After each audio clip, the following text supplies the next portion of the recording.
10. Sagaya.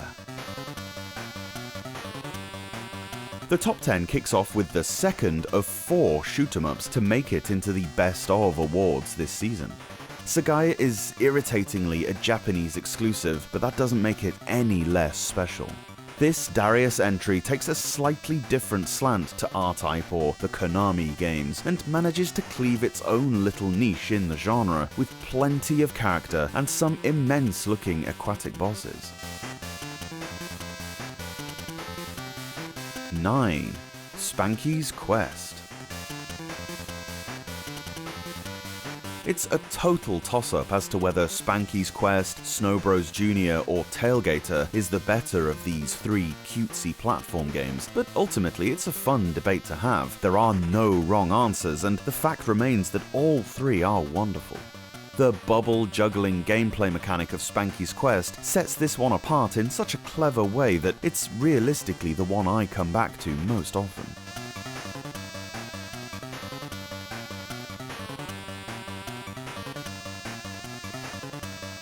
8.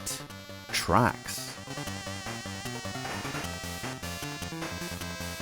HAL stumbled upon a wonderful concept to kick off 1991 with. Drive this omnidirectional Destructo tank through varied levels, blasting the heck out of everything.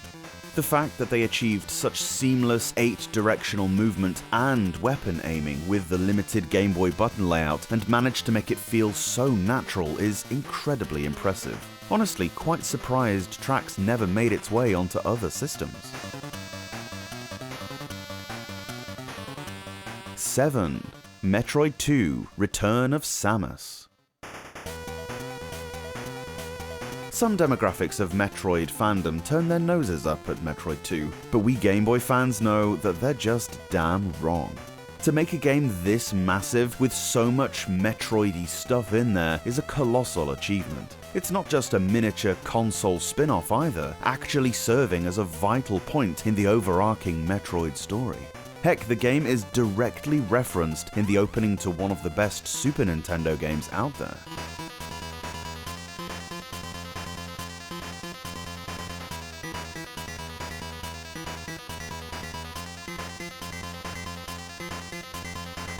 Six. Ninja Gaiden Shadow. This didn't even crack the top 5, which is testament to how goddamn strong this year was. Thing is, it only got a measly, miserable, shameful 29 out of 30. Pfft, pathetic. You want to trouble those top 5 spots? You're gonna need a full house, Hayabusa-san.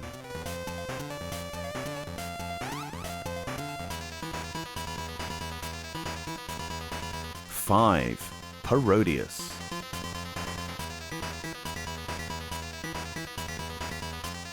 An utterly marvelous tribute to the Gradius series was given an equally marvelous Game Boy port that showcases just what this system was capable of in the right hands. 4 playable characters and a ton of stages super faithful to the originals will encourage you to come back to this one time and again.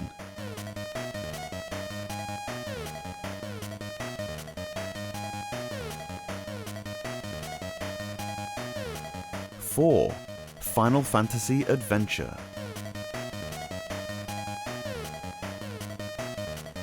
Before Link's Awakening, this was the go-to hack-and-slash action RPG for the Game Boy. Actually a part of the Mana series, this is one heck of an adventure, whatever franchise you put it in.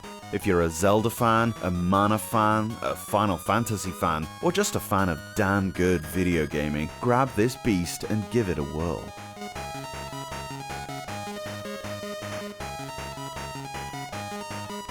3.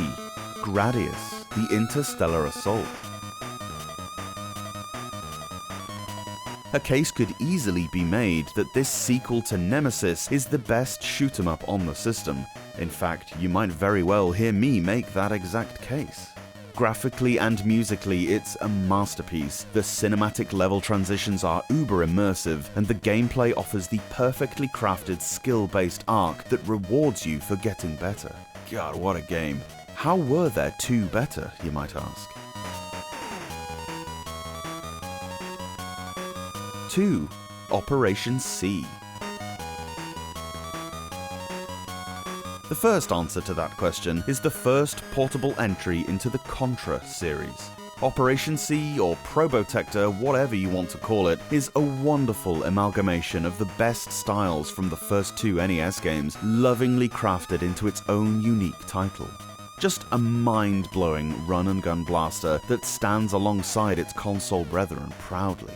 Any other year, Operation C would steal the show, probably. It's in the top 5 games on the whole system, in this humble author's opinion. The fact it only got second in 1991 is testament to how gosh darn incredible number 1 is.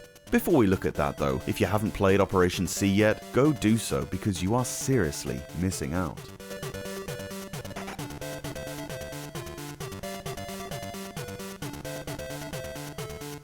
Number 1. Castlevania 2: Belmont's Revenge.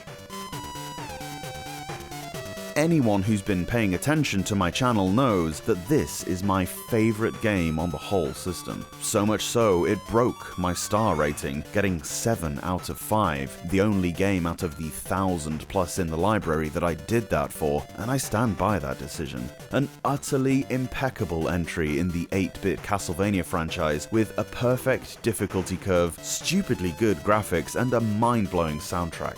What else could you ask for? The fact that Konami games take up 4 of the top 5 spots on this list should tell you just how special their Game Boy division was in the early 90s. And that's our list. Do you agree with the top 20 ranked games for 1991? Is there anything that I missed that you would have swapped out? Let me know in the comments below. See you later on.